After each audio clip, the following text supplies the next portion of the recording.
இன்னைக்கு cinema shooting சாப்பாடு, சொர்க்க சாப்பாடு. இந்த சினிமாவில் சினிமா வச்சு மக்கள்கிட்ட 1000 கோடி எல்லாம் சம்பாதிக்கிறாங்க. வருமானம் வரலன்னு சொல்ல, உலக லெவலில் எடுத்துக்கிட்டா இன்னைக்கு 9000 கோடி போட்ட ஒரு ஆஸ்கார் அவதார் ஃபிலிம் 80,000 90,000 கோடி வசூல்பாங்க.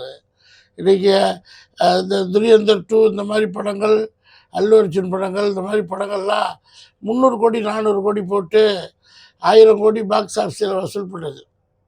என்கூட நம்ம தமிழ் டைரக்டர் சட்லியாக இருக்கட்டும், பிரம்மாண்டமான பொருட்செலவில் படம் எடுக்கும்போது ஒரு 10 டைம்ஸ் வசூலாகுது.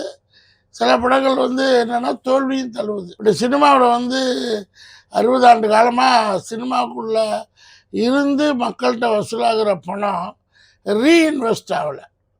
ரீஇன்வெஸ்ட்னால் என்னென்னா, இப்போ ஒரு டெக்ஸ்டைல் துறைனா ஒரு 100 கோடி எக்ஸ்போர்ட் பண்ணால் அடுத்த வருஷம் 100 கோடி ரூபாய்க்கு மிஷினரி வாங்குவாங்க, அப்டேட்டட். 10% தான் ப்ராஃபிட்டில் நிற்கும், மீதி 90% ரீசைக்கிளிங் ஆகும் அதுக்குள்ளேயே.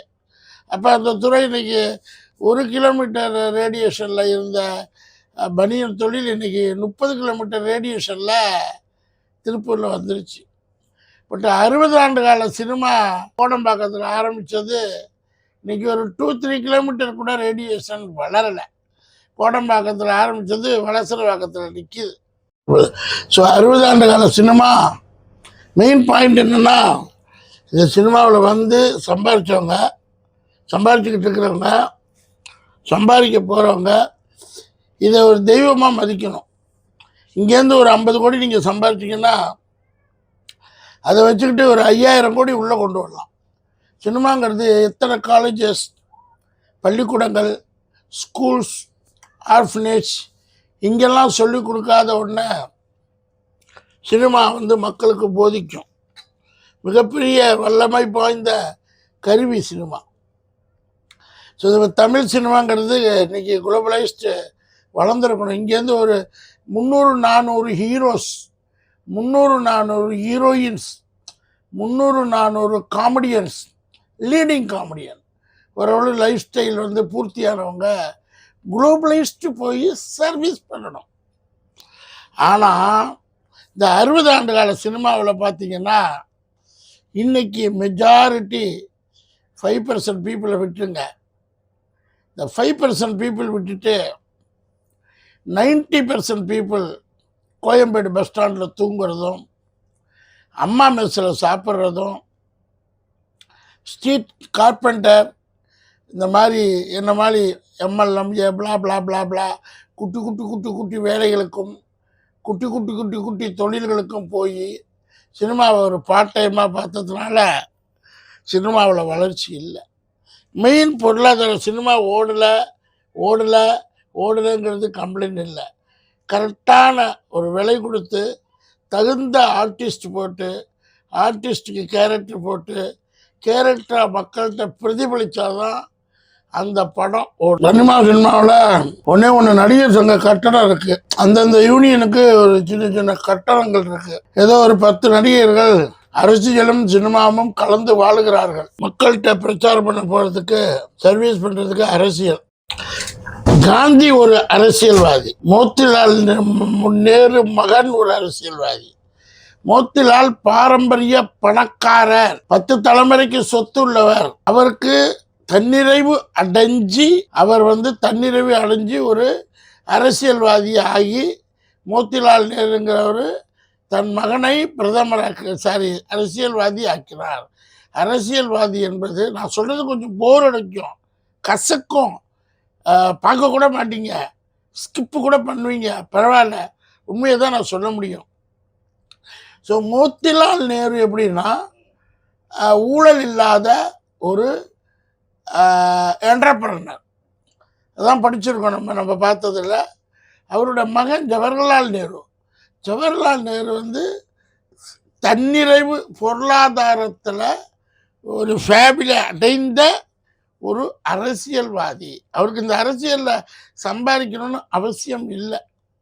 ஏன்னா அப்படி வந்தவர் தான் நேரு. அதனால தான் காந்தி போராட்டவார். காந்தி படித்தவர் மட்டும்தான், பாரம்பரிய பணக்காரர் அல்ல. அவர் ஒரு பாரிஸ்டர் பட்டம் வாங்கினார். அவருக்கு நேர்ந்த குட்டுமைகளை எதிர்த்து வெள்ளைக்காரன ஷூ காலில் மிதிச்சிருக்கோம். அதெல்லாம் நினைக்கிறது இல்லை நம்ம இன்னைக்கு. ஸோ காந்தி வந்து அப்பேற்பட்ட இஸ் எ ரியல் பொலிட்டீஷியன். அவர் பார்த்தீங்கன்னா தன்னிறைவு அடைஞ்சிட்டார். ஒரே ஒரு துண்டு, ஒரு கைக்குச்சி, ஒரு கண்ணாடி, எனாஃப் ஃபார் பப்ளிக் சர்வீஸ். அந்த மாதிரி எத்தனை அரசியல்வாதி இருக்காங்கன்னு தெரியல. மேபி அப்படி இருக்கணும்னு அவசியம் இல்லை. நீங்கள் அரசியல்வாதின்னா நீங்கள் வந்து முதல்ல பிஸ்னஸை ஸ்டார்ட் பண்ணுங்க. You do business, you pay the tax first. You pay the tax. அரசியல்வாதிக்கு 5 லட்சம் கோடி வருமானம் இருக்கலாம், தப்பு கிடையாது. அரசியல்வாதிக்கு 5 லட்சம் கோடி பிஸ்னஸ் இருக்கலாம். But what is the taxable income? அதை காமிச்சிட்டு போயிடணும். இவ்வளோ டேக்ஸ்ன்னு காமிச்சிட்டு you pay the tax. You enjoy the people, respecting people from the people, respecting from the everything, service for everything, you pay the tax first. You are paying the tax, people are follow you. எந்த மனிதன் கரெக்டாக அரசாங்கத்துக்கு இப்போ ஒரு உதாரணத்துக்கு எடுத்தீங்கன்னா TTK Krishnamachari business man, Tantex வச்சுருந்தார் TTK. TVS Iyengar business man. இது மாதிரி பல பிஸ்னஸ் மேனை சொல்லலாம். அந்த காலத்தில் politician with business man pay the tax properly. Government India, government Tamil Nadu, அதுதான் அரசியல்வாதி. நீங்கள் டேக்ஸபிள் ஏமாற்றிட்டு நீங்கள் வந்து சோசியல் சர்வீஸ்னு கரப்ஷன் பண்ணிங்கன்னா you are not a real politician. You are a politician for you only, not public. உங்கள் மனசாட்சி சொல்லும். நமக்கு ஏன் இந்த பொலிட்டீஷியனுக்கு வந்து இந்த அரெஸ்ட்டு, இந்த பிரச்சனைகள், பிளாப்ளா இதெல்லாம் வருதுன்னா ஒன்லி டேக்ஸபிள் தான். முதல்ல டேக்ஸ் ப்ராப்பராக இருந்தால் நீங்கள் யாருக்கும் பயப்படணும் அவசியம். Pay the tax, see the papers, enjoy lifestyle. So அது எதுக்கு சொல்கிறேன்னா, அரசியல்வாதின்னா pay the tax properly, enjoy the government, enjoy the people, enjoy yourself. This is called the real politician. நான் அதை செய்வேன், இதை செய்வேன், இதை செய்வேன், அதை செய்வேங்கிறது okay. That is the confident for people. மக்கள் உங்கள் மேலே வைக்கிற நம்பிக்கையை பொறுத்து இருக்குது. செய்யலைன்னா 60 ஆண்டு காலமாக ஒரு ஜஸ்ட்டு அமெரிக்கன் விசா வாங்க முடியல. கண்டிஷன்ஸ் அமெரிக்கனுக்காக நம்மளை கில்லிங் த இந்தியன். அதெல்லாம் பிரிட்டிஷ் பீப்புள் மேட் பீப்புள். நான் கோர்ட்டுக்கு போயிருக்கலாம், அன்ஃபார்ச்சுனேட்லி போக முடியல, அப்போ தெரியல. Mad people. ஒரு லாங்குவேஜ் ப்ராப்ளம். பிறக்கும்போது நம்ம என்ன இங்கிலீஷ்லேயே வந்திருக்கோம். அவனுக்கு தமிழ் கற்றுக்க சொல்லுங்கள். British people want to Tamil properly, then only giving you visa for British people. இந்தியாவில் அலோடு கிடையாது. அதனால காந்தி அவங்கள விரட்டி அடித்தார். லாங்குவேஜ் ப்ராப்ளம் அவனுக்கு. Every British people should be know proper Tamil, then only. இந்த அரசியலுங்கிறது என்னென்ன மக்களுக்கு தெரியல. காந்தி ஒரு அரசியல்வாதி. The valid form what who are the real politician. அதுக்கு நான் எக்ஸாம்பிள் சொல்லிட்டேன்.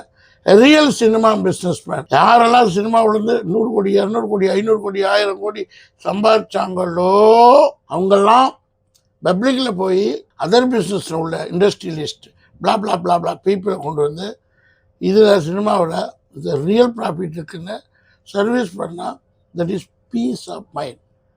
திஸ் இஸ் த 2 வார்த்தை. பொலிட்டீஷியனாக எப்படி இருக்கணும், சினிமாக்காரனா எப்படி இருக்கணும். ஸோ சேனலை லைக் பண்ணுங்கள், ஷேர் பண்ணுங்கள், சப்ஸ்கிரைப் பண்ணுங்கள். நான் சாப்பிடுவேன்.